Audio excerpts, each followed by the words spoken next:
అనర్హుల ఏరివేత మొదలు. రుయాలో సదరం ధృవపత్రాల పునఃపరిశీలన. తిరుపతిలో అర్హత లేకున్నా వైకల్య ధృవపత్రాలతో పింఛన్లు పొందుతున్న వారి ఏరివేతకు ప్రభుత్వం చర్యలు చేపట్టింది. దివ్యాంగ పింఛనర్ల అర్హతల పునఃపరిశీలన సోమవారం ప్రారంభమైంది. రుయాలో వారానికి 3 రోజులు చొప్పున దాదాపు 3 నెలలపాటు అర్హత పునఃపరిశీలన చేపట్టనుంది. వైద్యులను జంబ్లింగ్ విధానం ద్వారా పక్క జిల్లాల నుంచి రప్పించనున్నారు. మొదటి రోజు టీకి చెందిన 50 మంది, కంటి వైద్య విభాగానికి చెందిన 50 మంది, మానసిక వైద్య విభాగానికి చెందిన 48 మంది దివ్యాంగుల అర్హత పునఃపరిశీలన చేపట్టారు. శిబిరాల తనిఖీ.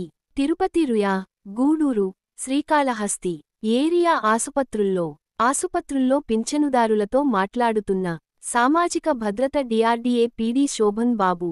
పింఛనుదారులకు ప్రత్యేక బృందాలు వైద్య పరీక్షలు చేసినట్లు డిఆర్డీఏ పీడీ శోభన్ బాబు చెప్పారు. 6,000 రూపాయలు కేటగిరిలో వినికిడి, దృష్టి లోపం, మానసిక వైకల్యం వర్గానికి చెందిన 250 మందికి గాను 238 మంది హాజరైనట్లు చెప్పారు.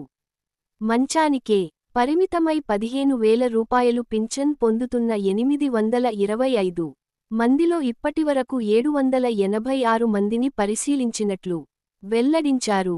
శిబిరాల తనిఖీలో ఆయనతో పాటు డీఏ డిపిఎం మాధవి పాల్గొన్నారు.